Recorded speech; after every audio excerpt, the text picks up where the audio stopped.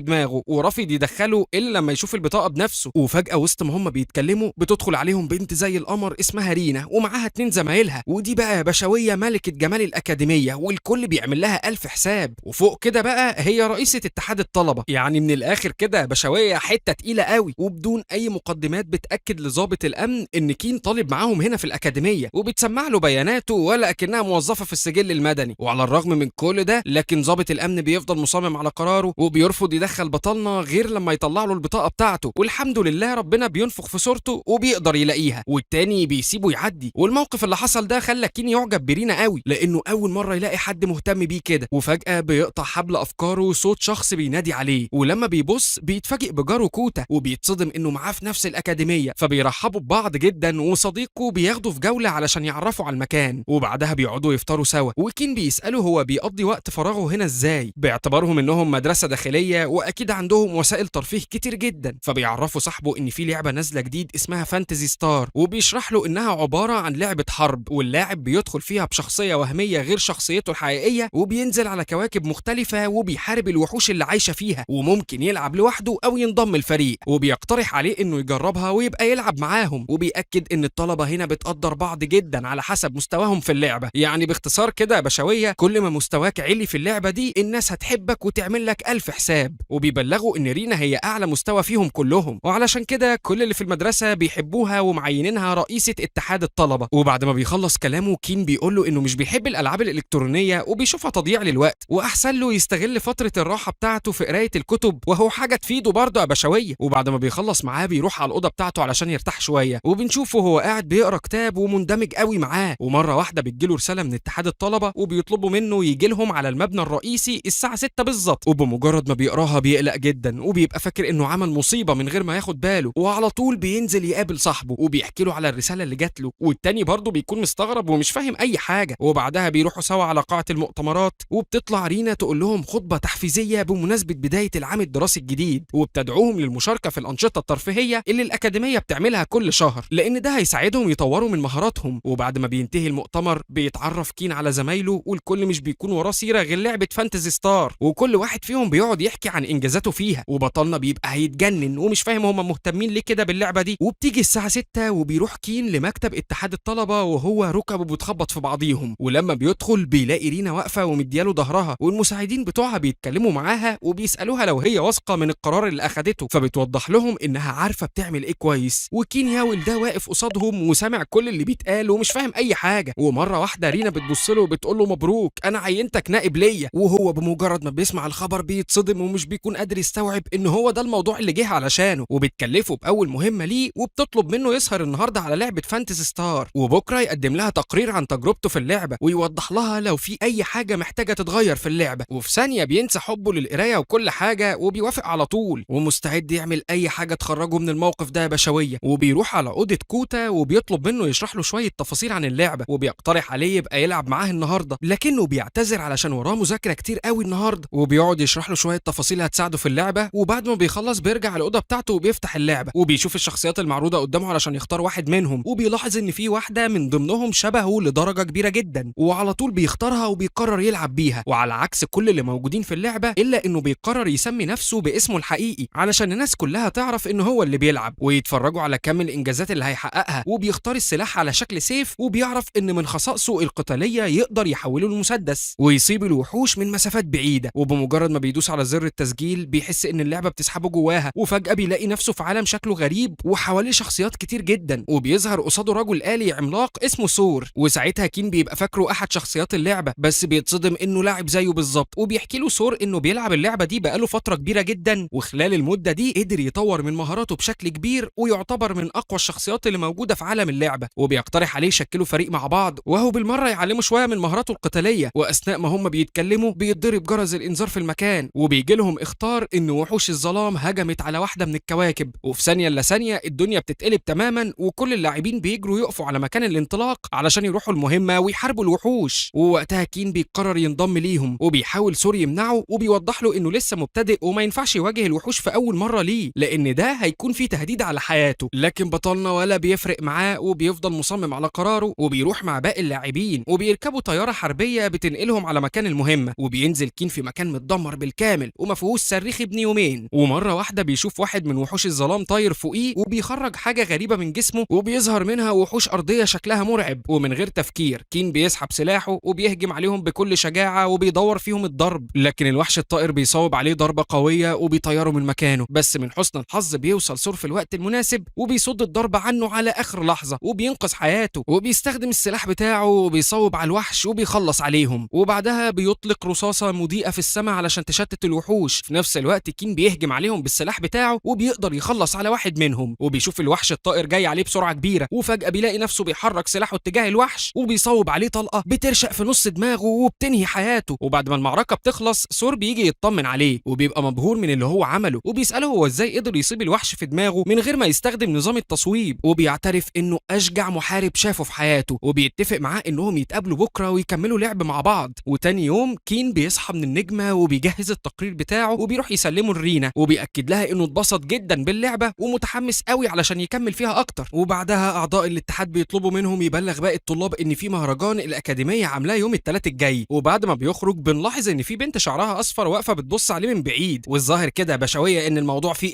وشويه وبنشوف نفس الطالبه في الفصل بتاعها، والمدرس بيعرفها على باقي زمايلها وبيبلغهم ان اسمها سوزوكي، وبيعرفهم انها كانت عايشه طول حياتها في انجلترا ولسه راجعه اليابان ما بقالهاش كام يوم. وكل الطلاب بيبقوا قاعدين مبحلقين من جمالها، وبتروح تقعد على الديسك اللي جنب كين، ولما بيبص لها بيتفاجئ ان في طائر قاعد على كتفها فبيتخض جدا، ومره واحده الطائر ده بيختفي فبيفتكر انه كان بيتهيأ له لانه مش نايم كويس. وبعد ما الحصه بتخلص الفصل كله بيتجمع عليها وبيقعدوا يسالوها عن هواياتها واهتماماتها، وهي بترد على القد، وبيبقى واضح عليها انها مش حابه وجودهم حواليها ومستغربه ان كين قاعد مكانه ومش معبرها، واول ما بتلاقيه قايم من مكانه بتخرج وراه على طول وبتفضل ماشيه وراه زي ما تكون بتراقبه، ومطرح ما يروح يلاقيها وراه، وهو بيكون واخد باله من كل حاجه وبيسالها هي بتعمل كده ليه، لكن مش بيلاقي منها اي رد. واثناء ما هما واقفين بيجي صديقه كوتا ولسه هيحط ايده على سوزوكي، بتتعصب جدا وبتلف علشان تناوله بالبوكس في وشه، ومن حسن الحظ ان ردة فعله بتكون اسرع منها وبيقدر يصد ضربتها قبل ما تلبس في وشه، ومحدش بيبقى فاهم هي عملت كده ليه، فبتتوتر جدا وبتطلع تجري من قصادهم. وبعدها كين بيروح على اتحاد الطلبه وبيكون عنده اجتماع مهم مع رينا، وبتطلب منه يدخل النهارده اللعبه ويحاول يجمع لها معلومات عن اللعيبه الجداد اللي لسه منضمين للعبه من فتره قصيره. وطبعا هو ما بيصدق لانه نفسه منى عينه يدخل اللعبه تاني، وبيوافق على طول. وبعد ما بيخلص بينزل علشان يرجع الاوضه بتاعته، واثناء ما هو ماشي كده بيحس بحركه غريبه من وراه، وبنكتشف ان سوزوكي لسه بتراقبه، والظاهر كده يا بشويه انها مش ناويه تشيله من دماغها، فبتوضح له انها بس كانت عايزه تعرف طريق السكن مش اكتر، اكمنه يعني اول يوم ليها وما تعرفش اي حاجه هنا، فبيقرر يكسب فيها ثواب وبيوصلها في طريقه، وبياخدها جوله صغيره في المكان وبيعرفها على كل كبيره وصغيره علشان ما تتوهش بعد كده. وبعدها بيروح على اوضته وبيفرد جسمه على السرير شويه، وبيبقى مقرر جوه نفسه انه يصحى كمان شويه علشان يبدا لعب، بس بيحصل عكس ما كان مخطط وبيروح في 7 نومه ومش بيصحى الا تاني يوم الصبح، وبيبقى قلقان جدا لانه ما عملش التقرير اللي اتطلب منه، وبيبقى قاعد على اعصابه ومش عارف رينا هتعمل معاه ايه لما تعرف اللي حصل، وبيقعد يكتب لها اعتذار كبير جدا على امل انها تسامحه وما تعاقبوش. ولما بيبص للساعه بيلاحظ انه لسه عنده شويه وقت ممكن يدخل فيهم اللعبه، وفعلا بيرجع بسرعه على الاوضه بتاعته وبيفتح الكمبيوتر، ولسه بيدخل لعالم اللعبه بيلاقي ثور واقف مستنيه وبيساله هو ليه اتاخر، فبيوضح له انه وقع في مشكله وكان لازم يحلها الاول. وفي الاثناء دي بنلاحظ ان في واحده من اللاعبات واقفه بتراقبه من بعيد، وبنكتشف ان هي سوزوكي برضه. انا مش فاهم يا بشويه، دي ناقص تطلع له من تحت السرير. المهم بيستعد بطلنا وصديقه للمهمه الجديده، وبيروحوا يخلصوا على كل الوحوش اللي موجوده في المكان، وكين بيحقق انجاز قوي جدا وبينهي حياه كل الوحوش اللي هناك ومش بيخلي منهم واحد. وعلى الرغم من كل ده لكن برضه مستواه فضل ثابت وما اتحركش سنتي واحد، والموضوع ده ضايقه جدا، وبيروح يقعد مع كوتا وبيحكي له اللي حصل، ومش بيبقى فاهم ايه السبب اللي خلى مستواه ما يعلاش. فبيشرح له صديقه ان المساله مش انه يخلص على الوحوش بس، لا ده الموضوع اكبر من كده بكتير، ده لازم يطور من مهاراته الدفاعيه علشان يقدر يتصدى لهجمات العدو ومستواه يعلى، وبينصحه انه ما يلعبش لوحده بعد كده ويحاول ينضم الفريق لان ده هيساعده في تطوير مهاراته بشكل كبير. وفي الوقت ده بنكتشف ان سوزوكي واقفه بتراقبهم من بعيد وسمعت كل الكلام اللي هم قالوه، وبتستنى لحد ما كين يبقى لوحده وبتروح تتكلم معاه وبتساله لو هو من ضمن اللاعبين، وبتعرفه ان اللعبه دي بتعتمد على علاقاته مع اللاعبين التانيين، وكل ما طور منها وكون صداقات اكتر هيكتسب مهارات تساعده على تطوير مستواه. وبعد ما بتخلص كلامها بتسيبه وبتمشي من غير ما حتى تستنى تسمع منه اي رد، وهو مش بيبقى فاهم اي حاجه ومش عارف ايه السر ورا الطريقه الغريبه اللي بتتصرف معاه بيها دي. وبعدها بيتم استدعائه لمكتب اتحاد الطلبه وبيستعد علشان يستلقى وعده من رينا، وبمجرد ما بيدخل عليهم الاوضه بتساله عن التقرير اللي طلبته منه امبارح، ومن غير ما يلف ويدور عليها بيجي معاها دغري وبيعتذر لها لانه ما قدرش ينفذ المهمه اللي اتطلبت منه، لكن هي بتصدمه انها عارفه بخصوص دخوله على اللعبه من شويه وكان في ايده يكتب التقرير اللي طلبته منه، بس هو كسل وبص لمصلحته الشخصيه علشان يطور من مستواه في اللعبه، وبتديله بتديله اخر تحذير وبتعرفه انه لو عمل كده مره تانية هتشيله من منصبه. وفي اخر اليوم بنشوف رينا في الاوضه بتاعتها وهي بتلعب اللعبه، وبنكتشف ان هي سور اللي بيلعب مع كين طول الوقت، وعلشان كده هي بتبقى عارفه عنه كل حاجه بيعملها وهو نايم في العسل وما يعرفش ان هي شخصيا اللي بتلعب معاه طول الوقت. وبنلاقيها داخله لوحدها في معركه قويه ضد وحوش الظلام وعماله تخلص فيهم واحد ورا التاني، ومره واحده بتظهر دوامه شيطانيه لونها احمر وبتخرج منها ايادي وبتلف حوالين جسمها وبتسحبها جواها وبتنقلها لمكان تاني شكله غريب اسمه غابه الهلاك. والمكان ده يا بشويه فيه اقوى انواع الوحوش اللي موجودين في اللعبه، لكنها مش بتستسلم وبتفضل تحارب فيهم بكل قوتها. وفي نفس الوقت كين بيعمل تسجيل دخول للعبه وبيبقى داخل حاطط في دماغه انه يجمع اكبر عدد من الصداقات علشان يطور من مهاراته، وبيستغرب لما مش بيلاقي سور في المكان، وبيسمع 2 من اللاعبين بيتكلموا مع بعض وبيعرف منهم ان في حرب قويه جدا في منطقه اسمها غابه الهلاك، فبيقرر يروح هناك ويساند باقي اللاعبين وهو بالمره يتعرف على اشخاص تانيين ويكون الفريق اللي بيحلم بيه. ولما بيوصل هناك بيلاقي سور واقف بيقاتل لوحده فبيسانده في المعركه وبيحارب وحش عملاق لوحده، وكل ده وهو لسه ما يعرفش ان سور تبقى رئيسه اتحاد الطلبه وبيتعامل معاها على انه راجل، وبيديها قوه الشفاء علشان تعالج اصاباتها وتقدر تكمل المواجهه، وبيتحدوا سوا وبيقضوا على الوحش العملاق وبيقدروا يرجعوا تاني للقائمه الرئيسيه، وسور بيشكره على مساعدته. وبعدها بيرجع كين للعالم الواقعي مره تانيه وبيروح يسلم التقرير بتاعه لرينا وبتبقى مبسوطه منه جدا وبتحييه على ادائه في معركته الاخيره، وهو بيستغرب هي ازاي بتعرف كل المعلومات دي، ولسه هيسالها بيتفاجئوا بدخول سوزوكي عليهم وبتروح تقف قصاد رينا وبتعرفها انها من اشد المعجبين باللعبه وبتطلب منها تعيينها معاهم في الاتحاد، والتانيه من غير ما تفكر لحظه بتوافق على طلبها وبتعينها مستشاره ليها في الاتحاد، والكل بيبقى مصدوم من قرارها. وبالليل بنشوف كين وسور مع بعض في اللعبه وفي معركه قويه جدا بينهم وبين وحوش الظلام، وواخدين الموضوع بتحدي معاهم ونازلين فيهم ضرب وفين يوجعك يا بشويه، ومش مخلين فيهم ولا واحد سليم وبيخلصوا عليهم واحد ورا التاني. وفي واحده من هجمات الوحوش كين كان هيفقد حياته ويخسر الدور، بس سور بيتدخل في الوقت المناسب وبيصد الضرب عنه وبينقذه على اخر لحظه، وبيكملوا المعركه لحد اخر نفس فيهم يا بشويه وبيكسبوا المواجهه. وبعد ما بيخلصوا بيرجعوا على القائمه الرئيسيه وسور بيأكد انهم بقوا فريق قوي جدا ومفيش اي وحش يقدر يقف قصادهم، وبيعرفوا ان حصل بينهم ترابط قوي قوي وده هيساعدهم يطوروا من مهاراتهم بشكل كبير. ولما بيرجعوا العالم الواقعي كين بيروح المكتبه علشان يفهم ايه السر ورا الترابط اللي موجود في اللعبه وليه لازم يحصل بين اللاعبين علشان يطوروا من قدراتهم. ووسط ما هو قاعد بتيجي سوزوكي من وراه وبتشرح له الموضوع بشكل اوضح وبتوضح له ان الهدف من اللعبه ان الشخص يكون صداقات ويتعرف على الناس من غير ما يكون عنده علم بشخصيتهم الحقيقيه، وده بيخلق علاقه قويه بين الناس ويقدروا يساعدوا بعض من غير مقابل. وعشان كده اللعبه بتعتمد على الهدف ده بشكل كبير علشان اللاعب يطور من مهاراته. وفي الوقت ده بيشوف واحد من اتحاد الطلبه اسمه دوك ماسك واحد من الطلاب وعمال يزعق له، وده علشان ما نفذش المهمه المطلوبه منه وما سلمش التقرير بتاعه. والمنظر ده بيلفت انتباه كين جدا وبيروح يتعرف على الطالب ده وبيعرف ان اسمه يوتشان، وبيلاحظ انه شخص خجول قوي وبيتعامل مع الناس باحترام شديد تقولش متربي 10 مرات يا بشويه، وبيعرض عليه انه يساعده في عمل المهمه المطلوبه منه، وبيقعد معاه في مكتب اتحاد الطلبه لحد ما بينفذوا كل اللي وراهم. وبعد ما بيخلص معاه بينزل يقابل صديقه كوتا وبيتفقوا انهم اخيرا يلعبوا النهارده سوا. ولما بيدخلوا اللعبه بيتصدم بطلنا من شخصيه صديقه في اللعبه واللي بتكون عكس شخصيته الحقيقيه تماما، وساعتها بيوضح له انه لازم يعمل كده علشان محدش يعرف هويته الحقيقيه، وبياخدوا يعرفوا على الفريق بتاعه اللي بيلعب معاهم على طول، وبيقترح عليه انه ينضم ليهم ويدي فرصه لنفسه يجرب يلعب مع فريق كبير ويشوف الفرق بنفسه. فبيقتنع كين بكلامه وبينضم ليهم وبيروحوا للمهمه بتاعتهم وبيعملوا شغل فاخر من الاخر يا بشويه، وكين بيبقى مبهور من اللي حصل وبيحس انه مبسوط جدا باللعب وسط الفريق. ولما بيرجع للعالم الواقعي تاني بيبقى في اعلى درجات سعادته وبيقرر ان من هنا ورايح مش هيلعب تاني غير مع فريق، وبيروح لرينا وبيحكي لها اللي حصل وبيبلغها بقراره. وكلام بيني وبينكو هي بتتضايق لان بكده ممكن ما يرضاش يلعب معاها تاني، لكن مش بتبين اي ردة فعل علشان ما تكشفش شخصيتها في اللعبه قدامه. وبيطلع على السوبر ماركت يشتري شويه حاجات وبيشوف 2 قاعدين شكلهم غريب بيتكلموا عن اللعبه، وبيتفاجئ لما بيسمعهم بيحكوا تفاصيل عن المعركه اللي دخلها امبارح، وساعتها بيتصدم انهم كانوا من ضمن الفريق اللي لعب معاه. وفي اللحظه دي بيدرك ان فعلا اللعبه بتخفي حقائق كتير جدا عن العالم الواقعي. ولما بيرجع المكتب بتاعه بيلاقي يوتشان سايب له رساله وبيشكره فيها على مساعدته ليه، والحركه دي بتفرح كين جدا وبيروح على الاوضه بتاعته وبيقعد مع صديقه كوتا وبيدخلوا اللعبه سوا. واثناء ما هم واقفين في ساحه الانتظار بيظهر سور مره تانية وبيفرح كين قوي لما بيشوفه وبيعرض عليه ينضم لفريقه الجديد ويلعبوا سوا، لكن سور بيرفض وبيبقى رافض الفكره تماما، بس بطلنا بيفضل يزن عليه لحد ما بيخليه يوافق. وبيبداوا المهمه بتاعته وبيدخلوا في معركه شرسه ضد الوحوش، ووسط ما الدنيا مقلوبه واحد من ضمن المحاربين بيبقى رافض رافض يقاتل معاهم وبيسيبهم يخلصوا المعركة لوحدهم، ولكن بيطلعوا قدها وبينجحوا في السيطرة على الوضع وبينهوا حياة الوحوش بسهولة. ولما بيرجعوا على ساحة الانتظار بيسألوا اللاعب هو ليه مرضيش يساعدهم، والتاني بيتكلم معاهم بطريقة وحشة جدا وبيوضح لهم انه مش عاوز يكون عنده اصدقاء من الاساس وبيديهم ظهره وبيمشي. وفي اللحظة دي كين بيجمع الموقف وبيربط الاحداث ببعض وبيبقى واثق ان الشخص ده في الحقيقة انسان خجول جدا، وده لان معظم اللاعبين اللي هنا بيتعمدوا انهم يخفوا شخصيتهم الحقيقية. فبينادي عليه باسم يوتشان، والتاني اول ما بيسمع اسمه بيتسمر في مكانه وبينهار من الصدمة وبيحاول ينكر الموضوع، لكن كين بيفضل مصمم على كلامه وبيفضح شخصيته الحقيقية قصاد كل اللي في اللعبة. وبسبب ده يوتشان بيعمل تسجيل خروج وبيقرر ينسحب من اللعبة وما يدخلش تاني ابدا. وعلى طول كين اول ما بيرجع العالم الواقعي بيروح جري على اوضة يوتشان وبيفضل يخبط عليه، لكن هو بيبقى متضايق جدا وبيرفض يفتح له. بس كين مش بيستسلم وبيصمم انه يتكلم معاه، واخر ما بيغلب بيفتح اللعبة وبيتواصل معاه من خلالها وبيعتذر له على اللي حصل وبيأكد له انه ما كانش يقصد يضايقه. وفي النهاية يوتشان بيفتح الباب وبيوافق يتكلم معاه وبيحكي له انه شخص منطوي ومش بيعرف يكون صداقات مع الناس لانهم دايما بيتنمروا عليه، ولما حمل اللعبة قرر يعيش فيها الحياة اللي كان نفسه فيها وكل حاجة كانت ماشية زي الفل لحد ما هو جه وبوظ كل حاجة. وساعتها كين بيوضح له انه لازم يختار الحل الوسط ويجبر الناس انها تحبه، وبيدخله اللعبة مرة تانية وبيخليه يعتذر لكل اللي ضايقهم وبيوعد الفريق بتاعه انه هيبقى متعاون وهيساعدهم في المهمات اللي جاية. وفعلا بيطلع قد كلامه وبيبقى ليه دور قوي جدا في المهمة اللي بيروحوها وبيساعد فريقه في الانتصار على الوحوش. وبعد ما بيرجعوا للعالم الواقعي رينا بتطلب من كين يجي معاها علشان عاوزاه في موضوع مهم، وبمجرد ما بيبقوا لوحدهم بتعترف له ان هي سور صديقه في اللعبة، بس هو مش بيبين اي ردة فعل وبيصدمها انه كان عارف من البداية ولاحظ ده من خلال طريقة كلامها، وبيوعدها انه هيخلي الموضوع سر ومش هيجيب سيرة لاي حد. وبيروحوا بعدها يحضروا مهرجان بيتعمل كل سنة وبيتجمع فيه كل اللاعبين اللي بيلعبوا اللعبة، وكل واحد بيبقى لابس سلسلة عليها اسم الشخصية بتاعته في اللعبة. والغرض من المهرجان ده انه يخلي اللاعبين يتعرفوا على بعض بشخصياتهم الحقيقية ويكونوا صداقات. وبيتصدم كين من كمية الناس اللي موجودة في المكان لانه ما كانش متخيل ان كل الناس دي بتلعب اللعبة. ووسط ما هم ماشيين بتقابلهم بنت صغيرة وبتتعرف على كين من خلال الكارت بتاعه وبتصدمه انها سيلفر صديقته اللي معاه في فريق المحاربين، وهو مش بيكون مصدق لانها صغيرة جدا في الحقيقة. وبتجري بعدها تنادي على باقي الفريق علشان تعرفهم على كين. طبعا زي ما احنا متوقعين محدش فيهم شبه شخصيته اللي في اللعبة نهائي، يعني منهم الشاب زي جاك ومراته كوميكو، والاغرب بقى هو سان العجوز واللي يعتبر واحد من اقوى محاربين الفريق بتاعهم. ولسه بطلنا هيعرفهم على رينا مش بيلاقيها جنبه زي ما يكون فص ملح ودابت، وبنشوفها واقفة بتلعب رماية وبسم الله ما شاء الله عليها مش عارفة تجيب ولا هدف، والظاهر كده بشوية انها ما اتعلمتش اي حاجة من اللعبة. وبيجي كينو بياخدها من ايديها علشان يعرفها على الفريق بتاعه، وبيتصدموا كلهم لما بيعرفوا انها سور الرجل الآلي العملاق اللي بيلعب معاهم. وبتتحمس سيلفر جدا وبتقترح عليهم يلعبوا بالليل مع بعض، وبعدها بيروحوا المطعم وبيقعدوا يتغدوا سوا. وفي الوقت ده كين بتجيله رسالة على اللعبة من صديقه كوتا وبيعرفوا انه موجود في نفس المهرجان اللي هو فيه، وبيعرفوا انه محبوس في مكان غريب بعد ما ظهرت له بنت وادته مشروب لونه اخضر ومشي وراها علشان يشكرها لكن معرفش يوصل لها. وفجأة لقى نفسه في مكان ما يعرفوش وحاول يخرج منه اكتر من مرة بس كل محاولاته فشلت، وبيطلب منه يجي ويساعده. وبعدها بيختفي من اللعبة، وكين بعد ما بيقفل معاه بيقلق عليه جدا وبيبقى خايف ان حاجة وحشة تحصل لصديقه، وعلى طول بيبلغ الفريق اللي معاه وبيقرروا كلهم انهم يتعاونوا علشان يوصلوا لمكان كوتا. وبيدخلوا كلهم في اللعبة وبيحاولوا من خلالها يوصلوا للمكان اللي فيه تليفون صديقهم، وبعد ما بيقلبوا المكان عليه اخيرا بيوصلوا لغرفة المخزن، وهناك كين بيعرف انه خلاص بقى قريب منه. وفجأة بتوصل كوتا معاه وبيطلب منه يتراجع وما يجيش ينقذه، وبطلنا بيبقى واقف مش فاهم اي حاجة، وبيعرفوا ان هو والفريق مش هيسيبوه لوحده ومستعدين يعملوا اي حاجة علشان ينقذوه. ووقتها كوتا بيفاجئهم انه كان بيهزر معاهم وكل ده هو كان في الحمام مش اكتر، وحب يختبر معزته عندهم بالمقلب ده. ولما فريقه بيعرف الحقيقة بيتضايقوا قوي وبيسيبوه وبيمشوا، وبعد ما بيمشوا فجأة بتظهر شخصية غريبة من عالم اللعبة وبتخرج للعالم الواقعي. وبالليل بيدخل كين لعالم اللعبة وهناك بيقابل بنتين اسمهم باي وتيا وبيتعرف عليهم، لكن كوتا بينصحه يبعد عنهم لانهم من اسوأ الشخصيات اللي في اللعبة ودايما بيتخانقوا مع بعض وهيعطلوه عن المهمة اللي هو جاي علشانها. وبيدخلوا دور مع بعضيهم، وتاني يوم كين بيصحى من النجمة وبيروح لاتحاد الطلبة وبيقدم التقرير بتاعه لرينا زي كل يوم، وبيسألها عن البنتين اللي قابلهم امبارح في اللعبة، فبتوضح له انهم مش شخصيات حقيقية ودول ضمن الشخصيات الأساسية في اللعبة واللي وظيفتهم يساعدوا المحاربين في المعركة لا اكتر ولا اقل، وبتنصحه ما يعتمدش عليهم يعني لان ده هيقلل من مستواه بنسبة كبيرة. وبعدها بينزل علشان يحضر حصة الألعاب، ووسط ما هو واقف بيجي كوتا وبيشده من دراعه وبيطلب منه يجي معاه بسرعة علشان عاوز يوريه حاجة مهمة جدا، وبياخده وبيروحوا على صالة السلة وبيشوف سوزوكي بتلعب ماتش ضد ضد فريق كامل لوحدها، ومنين ما تحدف الكوره بتدخل في السله عدل ولا اكنها بنت مايكل جوردن يا بشويه، والكل بيبقى مصدوم من مهاراتها. وساعتها كوتا بيلفت نظر صديقه ان البنت دي فيها حاجه غريبه، واكيد في سر مجهول ورا قدراتها العجيبه دي. ومش بس في اللعبه، حتى قدراتها العقليه بتبقى متفوقه على كل زمايلها اللي معاها في الفصل، وبتقدر ترد على كل اسئله المدرس وكمان بتعلي عليه. وبعد ما الحصه بتخلص رينا بتستدعي كين عندها في المكتب وبتبلغه ان في اجتماع مهم جدا بخصوص اللعبه، واختارته علشان يجي معاها. واثناء ما هم في الطريق بيتفاجئوا ان سوزوكي راكبه معاهم في نفس الميكروباص، ولما بيسالوها هي نازله فين بيتصدموا ان هي كمان رايحه نفس الاجتماع، وبتفكرهم انها بتحب لعبه فانتزي ستار جدا وعارفه تاريخها من اول اصدار ليها. وبيبان من كلامها انها مش بتحب وحوش الظلام وفي عداء كبير جدا بينها وبينهم. فبيحاول كين يهدي الوضع شويه وبيطلب منها تعرفه اسم شخصيتها في اللعبه علشان يبعت لها طلب صداقه ويلعبوا مع بعض. فبتعرفه انه نفس اسمها الحقيقي. ولما بتسالها رينا عن سبب كرهها لوحوش الظلام بتلاقي رد فعل غير متوقع من سوزوكي، وبتتعصب عليها جدا وبتبلغها ان بسببهم في ناس كتير فقدوا حياتهم. ولما بتستوعب طريقتها في الكلام بتعتذر لها على انفعالها، وبعدها بينزلوا من الاتوبيس وبيحضروا الاجتماع. وبعد ما بيخلصوا بيطلعوا على المول علشان يشتروا شويه طلبات، وهناك بيقابلوا بنت صغيره وبتبقى يا عيني مفلوقه من العياط لان البالونه بتاعتها طارت منها وموجوده على ارتفاع عالي جدا ولازقه في السقف. فبيواسيها كينو بيفهمها ان محدش هيقدر يجيبها لها لان ده فيه تهديد على حياتها. بس سوزوكي بيكون عندها راي تاني، وفجاه بتجري بسرعه عاليه وبتنط نطه قويه جدا وبتطلع لارتفاع عالي وبتقدر تجيب البالونه. والكل بيكون مبهور باللي هي عملته ومحدش عنده اي تفسير للي حصل. وبعدها بتشكرهم البنت جدا على مساعدتهم وبتمشي. وكين واصحابه بعد ما بيخلصوا لفتهم بيطلعوا يقعدوا على البحيره وبيتفقوا انهم يلعبوا النهارده سوا ويخلصوا على شويه من وحوش الظلام. وفعلا اول ما بيرجعوا على البيت بيدخلوا على اللعبه وبتظهر رينا بشخصيتها الحقيقيه، والظاهر كده يا بشويه انها غارت من سوزوكي وحبت تقلدها. وبعد شويه بتوصل سوزوكي وبيدخلوا هما الثلاثه في مهمه من المستوى الصعب، وبيواجهوا عدد كبير جدا من وحوش الظلام وبيدخلوا ضدهم في معركه شرسه قوي. وبيلاحظوا ان سوزوكي مستواها اعلى منهم بكتير وعندها مهارات قتاليه فريده من نوعها، وبتقدر تقضي على الوحوش من ضربه واحده. ولما بيسالوها عن السر ورا ده مش بترضى ترد عليهم وبتسيبهم وبتعمل تسجيل خروج من اللعبه. وفي اليوم اللي بعده بنشوف كين ورينا ومعاهم اصدقائهم من مجلس اتحاد الطلبه رايحين لصاله تدريب الفنون القتاليه علشان يساعدوهم يطوروا من مهاراتهم اكتر ويعرفوا يستخدموها في اللعبه. وبيكتشفوا ان جاك وكوميكو هم المسؤولين عن المكان، وبيعملوا لهم تخفيض كبير جدا وبيدلوهم على الاوض اللي هيباتوا فيها، وبيعرفوهم ان المكان مش مسموح فيه انهم يلعبوا اللعبه. من الاخر كده يا بشويه هنا تامل وتدريب وبس. وبيخلوهم يلعبوا بينج بونج علشان يطوروا من حاسه الادراك عندهم، وبعدها بيدخلوا على تدريبات الرمايه. والحمد لله اول يوم بيعدي على خير. وبالليل بيجي جاك عند كين وبيكلمه في الخباثه وبيعرفوا انه ممكن يلعبوا دور مع بعض بالليل، وبيأكد عليه انه ما يجيبش سيره لحد. وفعلا بالليل وبعد ما الكل بينام بيفتح اللعبه، واول ما بيدخل بيتصدم بوجود رينا ولسه هيشرح لها الموضوع بيسمعوا صوت صريخ جاي من بره المبنى، وفي ثانيه الدنيا كلها بتتقلب وبيخرجوا بسرعه يشوفوا ايه اللي بيحصل. وبيلاقوا جاك واقع على الارض وبيعرفهم انه كان بيلعب دور، وفجاه ظهر قدامه وحش ظلامي وخرج من شاشه التليفون وجري في اتجاه الغابه.